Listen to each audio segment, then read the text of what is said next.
नौमुंतखब अमरीकी सदर Donald Trump के नामजद खुसूसी एलची रिचर्ड ग्रेनल ने बानी पीटीआई की रिहाई का मुतालबा कर दिया है। एक इंटरव्यू में रिचर्ड ग्रेनल ने कहा, पाकिस्तान के साबिक वजीर आजम पर वैसे ही इल्जामात हैं जैसे ट्रंप पर थे, उन्हें रिहा किया जाए। रिचर्ड ग्रेनल ने बताया कि नामजद वजीर खारजा मार्को रूबियो ने पाकिस्तान के मिसाइल प्रोग्राम पर हुकूमत पाकिस्तान से बात करने की तैयारी की हुई है।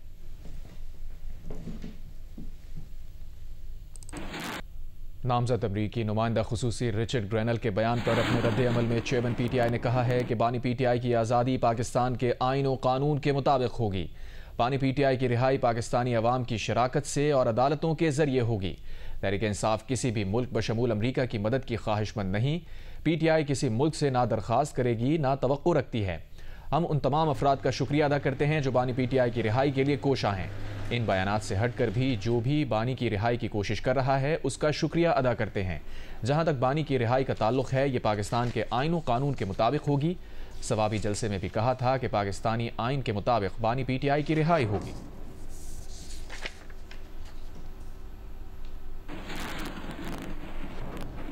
नामजद अमरीकी नुमाइंदा खुसूसी रिचर्ड ग्रेनल के बयान पर रद्द अमल देते हुए वज़ीर दिफा ख्वाजा आसिफ का कहना था कि ऑपरेशन गोल्ड स्मिथ के रिक्रूट बानी पीटीआई की निजात के लिए मुहिम चला रहे हैं।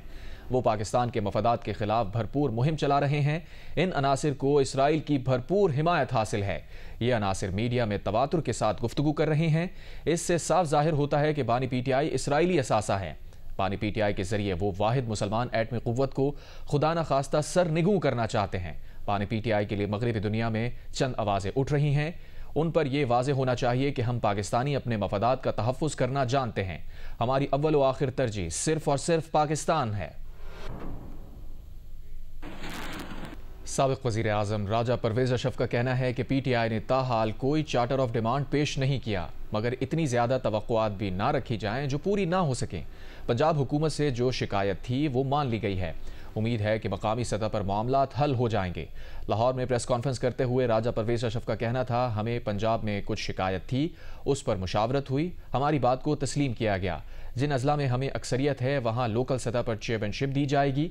राजा परवेज़ अशरफ ने कहा कि पीटीआई कहती थी कि डायलॉग एस्टैब्लिशमेंट से करेंगे। हमने कहा इतनी तवक्कुआत ना करें जो बाद में पूरी ना हो सकें। पीटीआई की डिमांड सामने नहीं आई। सियासी लोग सियासी लोगों से मुज़ाकरात करते हैं।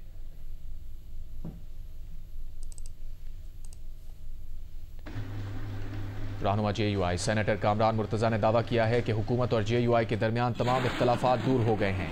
मदारिस रजिस्ट्रेशन एक्ट का 26वीं तरमीम की रोशनी में मिन-वन नोटिफिकेशन मुमकिना तौर पर आइंदा बुध को जारी हो जाएगा। जियो न्यूज़ से गुफ्तगू में कामरान मुर्तज़ा ने कहा कि उन्होंने वज़ीर कानून आज़म नज़ीर तारण ने मुसवदे को हतमी शक्ल दे दी है।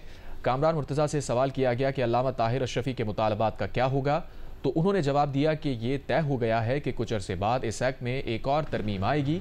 नई तरमीम में वजारत तालीम या सोसाइटी रजिस्ट्रेशन एक्ट में रजिस्ट्रेशन मदारिस की स्वाबदीद होगी। इस इक़दाम से मदारिस के तमाम धड़ों के मुतालबात पूरे हो जाएंगे।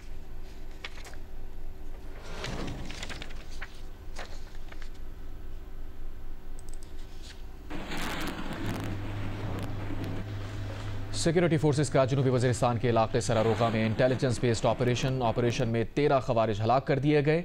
ISPR के मुताबिक सिक्योरिटी फोर्सेस ने 24 और 25 दिसंबर की दरमियानी शब जनूबी वज़ीरिस्तान के इलाके सरारोगा में इंटेलिजेंस बेस्ड ऑपरेशन किया। ऑपरेशन में सिक्योरिटी फोर्सेस ने खवारिज के ठिकानों को मौसर तरीके से निशाना बनाया, जिसके नतीजे में 13 खवारिज हलाक कर दिए गए। हलाक खवारिज सिक्योरिटी फोर्सेस के खिलाफ दहशत गर्दी की कार्रवाइयों, मासूम शहरियों के कत्ल में मुलव्विस थे। इलाके में खवारिज के खात्मे के लिए सैनिटाइजेशन ऑपरेशन जारी है। ISPR का कहना है कि सिक्योरिटी फोर्सेस दहशत गर्दी की लानत के खात्मे के लिए पुरअज़्म हैं।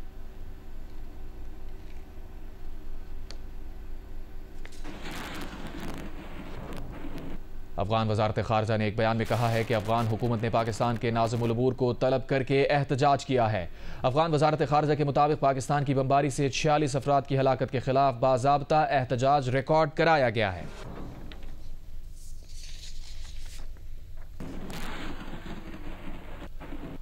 बलूचिस्तान के जिला केच में देसी साख्ता बम के धमाके में 2 सिक्योरिटी एहलकार शहीद, 4 जख्मी हो गए। धमाके की जद में आए एहलकार गैर मुल्कियों की सिक्योरिटी पर मामूर थे। जख्मी एहलकारों को तिब्बी इमदाद के लिए तुरबत अस्पताल मुंतकिल कर दिया गया। शिकार के लिए आए गैर मुल्की मेहमानों का काफिला धमाके में महफूज रहा।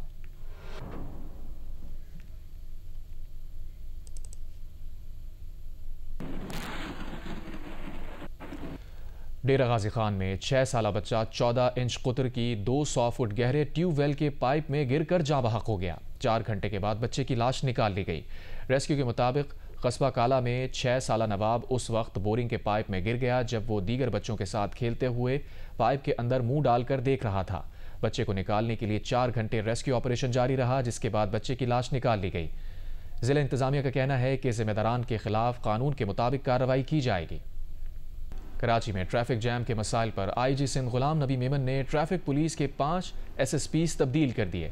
सिंध भर में SSPs के तकर्रुरों तबादलों का नोटिफिकेशन जारी कर दिया गया।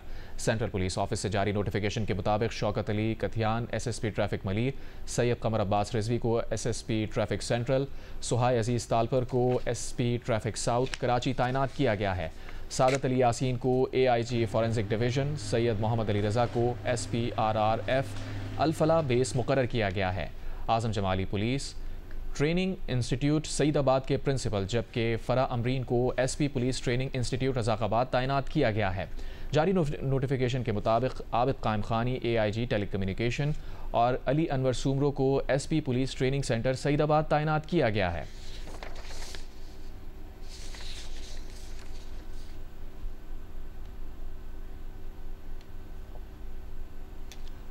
सदर कायद मुस्लिम लीग नून मियां नवाज शरीफ के पोते जैद हुसैन के निकाह और रस्म हिना आज जाती उम्रा में हो रही है। जैद हुसैन की शादी के लिए जाती उम्रा में भरपूर तैयारियां की गई हैं। जैद हुसैन की बारात 27 दिसंबर को मॉडल टाउन जाएगी। जैद हुसैन की शादी के सिलसिले में गुज़िश्ता रात जाती उम्रा में कव्वाली नाइट का एहतमाम किया गया था। जैद हुसैन के वलीमे की तकरीब 29 दिसंबर को जाती उम्रा में होगी।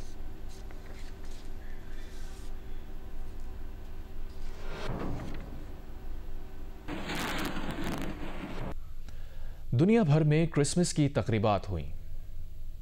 वेटिकन सिटी में दुआया तकरीब पोप फ्रांसिस ने मशरिक़ वस्ता में अमन, गज़ा में जंगबंदी, यरगमालियों की रिहाई और गज़ा में इमदाद पहुँचने की दुआ की। क्रिसमस पर वाइट हाउस की खूबसूरत सजावट।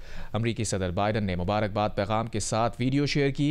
बरतानवी बादशाह चार्ल्स की क्रिसमस पर मुबारकबाद। शहजादी केट मिडल्टन ने वेस्टमिंस्टर एबे में क्रिसमस तकरीब की मेज़बानी की। कनाडा के वज़ीर आज़म जस्टिन ट्रूडो ने भी मसीहियों को मुबारकबाद दी। एस्ट्रोनॉट्स ने इंटरनेशनल स्पेस स्टेशन पर क्रिसमस का त्यौहार मनाया। ईरान में भी क्रिसमस के रंग बिखरे। तेहरान में मसीहियों ने क्रिसमस की खुशियां मनाई। गज़ा में जारी इसराइली मज़ालिम के बायस मसीही मुक़द्दस शहर बैतुल्लहम में मुसलसल दूसरे साल क्रिसमस सादगी से मनाए। इसराइली हमलों से दरबदर गिरजाघरों में पनाह लिए हुए गज़ा के मसीहियों का त्यौहार जंगज़दा माहौल में अफसुर्दा रहा। मुस्लिम लीग नून, तहरीक इंसाफ और पीपल्स पार्टी के गैर मुस्लिम रहनुमाओं ने कहा है कि पाकिस्तान में रियासत अक़लियतों के खिलाफ नहीं है, मगर मजमूई तौर पर हम गैर महफूज हैं।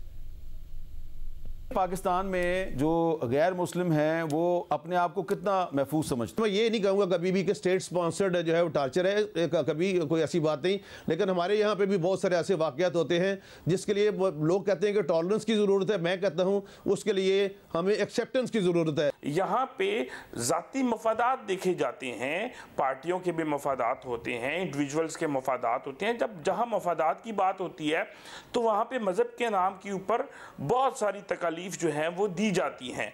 बेशक उसमें स्टेट इन्वॉल्व नहीं होती, लेकिन स्टेट जो है वो कम से कम बराबरी की सतह पे इशू को उठा तो सकती है ना, वो इंसाफ तो प्रोवाइड कर सकती है। सुप्रीम कोर्ट की जजमेंट 19 जून 2014 की जजमेंट मेरे आर्ग्यूमेंट्स के ऊपर आई। आज तक उस जजमेंट के ऊपर जो है वो इम्प्लीमेंट नहीं हो सका है। और हिंदू मैरिज एक्ट बिल 2017 में बहुत मुश्किल से मैंने पास कराया, आज तक उसके ऊपर अमल नहीं हो सका है।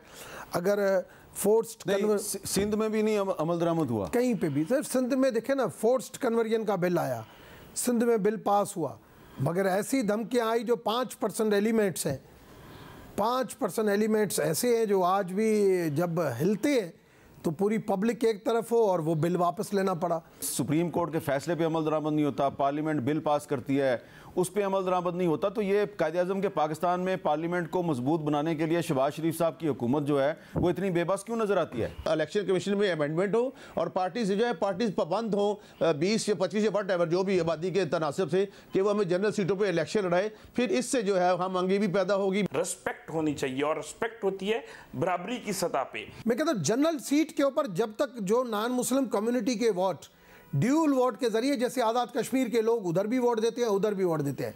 Non Muslim community direct election में आएगी, तब नॉन मुस्लिम कम्युनिटी के जो काम है वो फोकस्ड होंगे। पेशावर की मसीही बरादरी ने भी क्रिसमस का त्यौहार मजहबी जोशो खरोश से मनाया। गिरजाघरों को खूबसूरती से सजाया गया था। इस मौके पर खुसूसी इबादत का एहतमाम भी किया गया था, जिसमें मुल्क की सलामती के लिए दुआएं मांगी गईं। नादिया सुबोही रिपोर्ट करें। पेशावर में भी मसीही बरादरी क्रिसमस की खुशियां मनाने में मसरूफ है। छोटे बड़े गिरजाघरों को खूबसूरती से सजाया गया है, जबकि हर तरफ रौनकें ही रौनकें हैं। गिरजाघरों में इबादत का भी खुसूसी एहतमाम किया गया है, जिसमें मुल्क में अमन व सलामती के लिए खुसूसी दुआएं की जा रही हैं। अपने इबादत करते हैं, मुल्क की सलामती के लिए दुआ वगैरह करते हैं, और उसके बाद जो उनसे हम केक वगैरह कट होता है और गेट टुगेदर होती है, दावतें होती हैं। क्रिसमस के मौके की मुनासबत से खवातीन, बच्चे, बुजुर्ग सब ने ही खूबसूरत लिबास ज़ेब-ए-तन कर रखे हैं। एक दूसरे से मोहब्बतों के इजहार के लिए केक और तोहफ़े के तबादले भी किए जा रहे हैं। हमारी यही तालीम है कि उन्होंने खुदा के साथ हमारा मेल मिलाप किया, और उन्होंने भी यही तालीम दी कि आप सब इंसान आपस में मिल मिलाप कर अमन के साथ रहें। क्रिसमस के मौके पर गिरजाघरों के अंदर और बाहर 1000 से ज्यादा सिक्योरिटी एहलकार अपने फराइज अंजाम दे रहे हैं। क्रिसमस की तकरीबात का ये सिलसिला नए साल के आगाज तक जारी रहेगा। कैमरामैन फजल हुसैन सैयद के साथ नादिया सबूही, जियो न्यूज़, पेशावर। मुल्क भर में मसीही बरादरी ने क्रिसमस का त्यौहार मजहबी जोशो खरोश से मनाया। मुल्तान, फैसलाबाद, गुजरांवाला, भावलपुर, सियालकोट, रहीम यार खान, खुशाब समेत पंजाब भर में मसीही बरादरी ने क्रिसमस का त्यौहार जोश व जज्बे से मनाया। क्रिसमस के गीत गाए गए, केक काटे गए और एक दूसरे को तोहफ़े भी दिए गए। बानी पाकिस्तान कायद आज़म मोहम्मद अली जिन्ना के यौम पैदाइश पर कराची में मज़ार कायद पर गार्ड्स की तब्दीली की तकरीब मुनक्किद की गई। पाकिस्तान मिलिट्री अकेडमी काकूल के कैडेट्स ने गार्ड्स के फ़राइज़ संभाल लिए। तफसीलात इस रिपोर्ट में। बानी पाकिस्तान कायद आज़म मोहम्मद अली जिन्ना के 148वें यौम पैदाइश के मौके पर मज़ार कायद कराची पर गार्ड्स की तब्दीली की पुरवकार तकरीब मुनक्किद हुई। पाकिस्तान मिलिट्री अकेडमी काकूल के दस्ते ने मज़ार कायद पर गार्ड्स के फ़राइज़ संभाल लिए। तकरीब के मेहमान खुसूसी commandant PMA major general Iftikhar Hussain Chaudhry ने मज़ार पर बानी पाकिस्तान को खराज अकीदत पेश किया। गवर्नर सिंध कामरान खान टिसोरी, वज़ीर आला सिंध मुराद अली शाह ने भी सूबाई वज़रा के हमरा मज़ार कायद पर हाज़री दी, फातिहा ख्वानी की और मेहमानों की किताब में तासुरात दर्ज किए। गवर्नर सिंध का मीडिया से गुफ्तगू करते हुए कहना था कि पाकिस्तान मुश्किल वक्त से गुजर रहा है। मुल्क की तरक्की के लिए वज़ीर आज़म और सदर समेत तमाम लोग सर जोड़ कर बैठे हैं। तमाम सियासी जमातें जिस तरह सर जोड़ कर बैठी हैं और सभी ये चाहते हैं कि पाकिस्तान तरक्की करे, हमारे लोग जो मुश्किल वक्त गुजार रहे हैं वहाँ खुशहाली आए।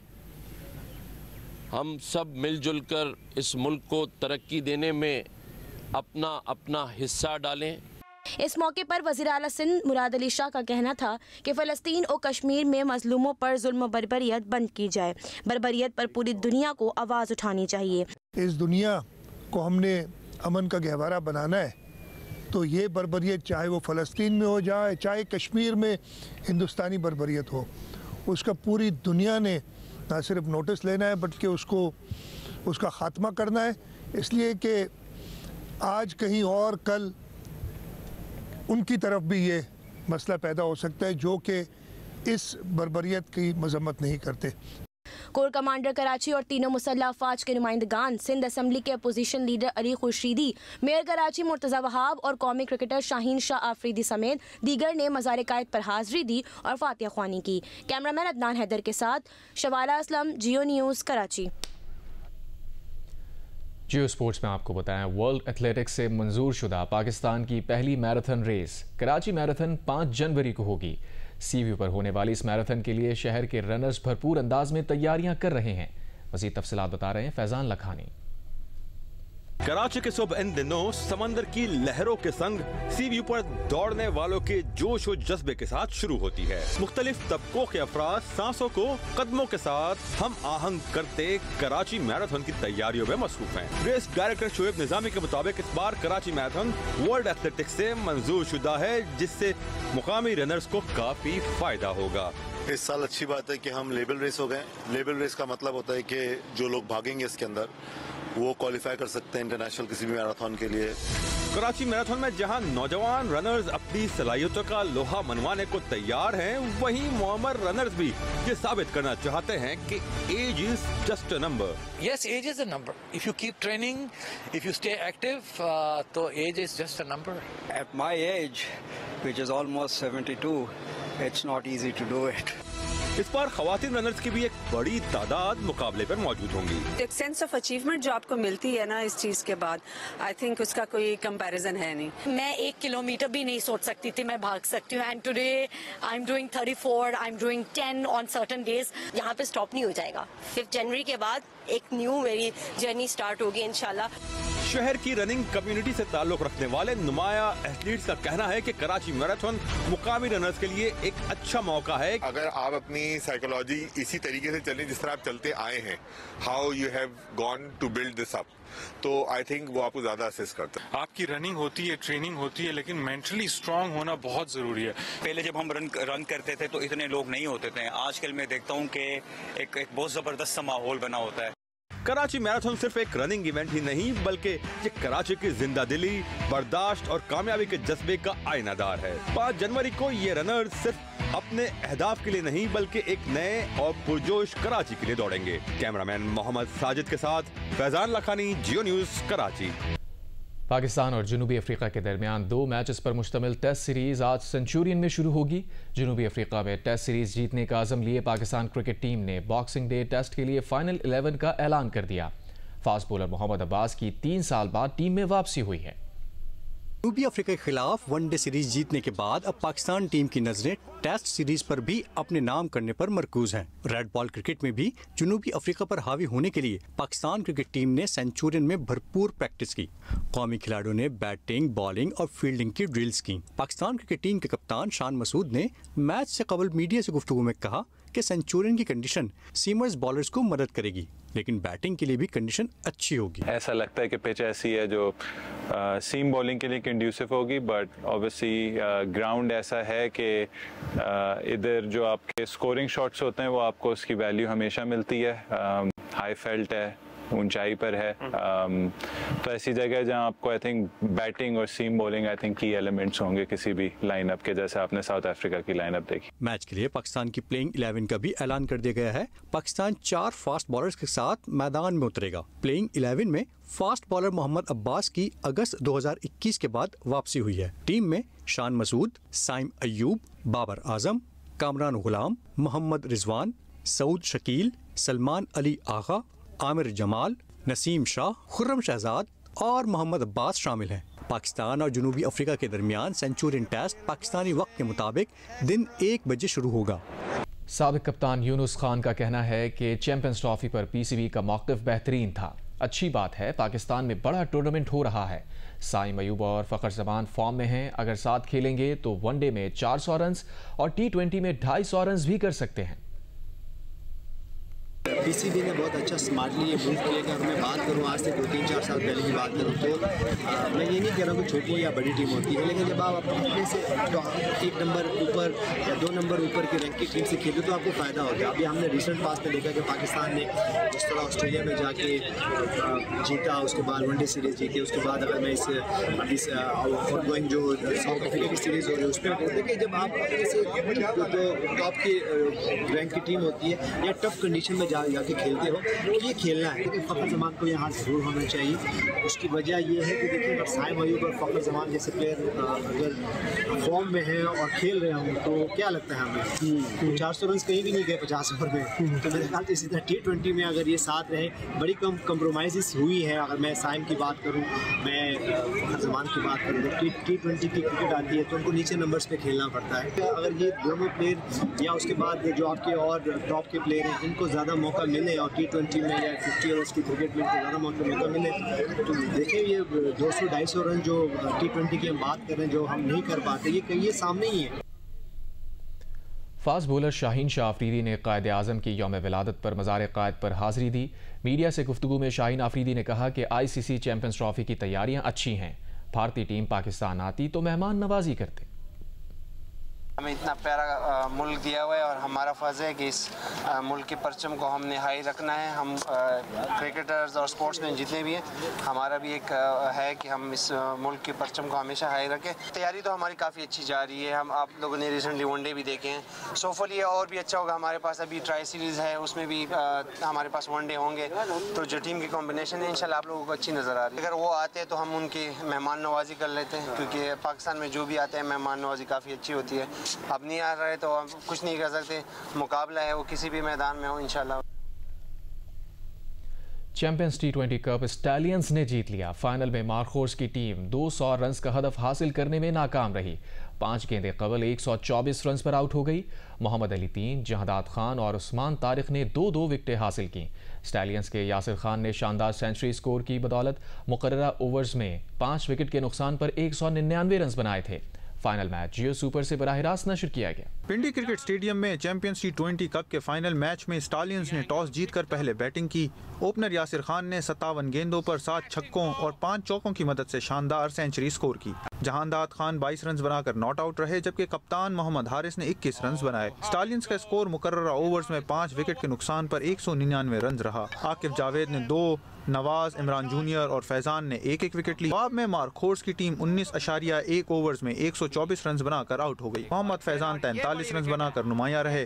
कप्तान इफ्तिखार अहमद 22 और ओपनर फखर जमान ने 20 रन स्कोर किए। मोहम्मद अली 3, जहादात खान और उस्मान तारिक ने 2-2 विकेटें ली। इख्तितामी तकरीब के मेहमान खुसूसी वफाकी वज़ीर इत्तलात और नशरियात अता तारड़ ने खिलाड़ियों में इनामात तकसीम किए। टाइटल जीतने पर स्टालियंस को 15 मिलियन इनामी रकम दी गई। फाइनल समेत इवेंट के तमाम मैचेस जियो सुपर से बराह रास्त नशर किए गए। कराची में होने वाली गधा गाड़ी रेस सरताज ने जीत ली। रेस जीतने वाले गधे के मालिक को 1 लाख इनाम, मेडल और ट्रॉफी दी गई। महकमा खेल सिंध की जानिब से माई कराची रोड से फ्रेयर हॉल तक गधा गाड़ी रेस का इनेकाद किया गया। रेस में 40 से ज़ायद गधा गाड़ी रेस में अफराद ने हिस्सा लिया। रेस में सरताज, बिजली, चंगेज और दीगर ने गधों के दरमियान खूब मुकाबला हुआ। पहली पोजीशन हासिल करने वाले गधे के मालिक को 1 लाख रुपए इनाम दिया है। दूसरी पोजीशन वाले को 75,000 और तीसरी पोजीशन लेने वाले को 50,000 रुपए इनाम दिया गया। इस मौके पर सेक्रेटरी खेल अब्दुल अलीम लाशारी ने बताया कि गधा गाड़ी रेस के मालिकान की रजिस्ट्रेशन करने का फैसला किया गया है। रजिस्ट्रेशन के बाद गधा गाड़ी रेस के शौकीनों को माली और इंतजामी मदद फराहम की जाएगी।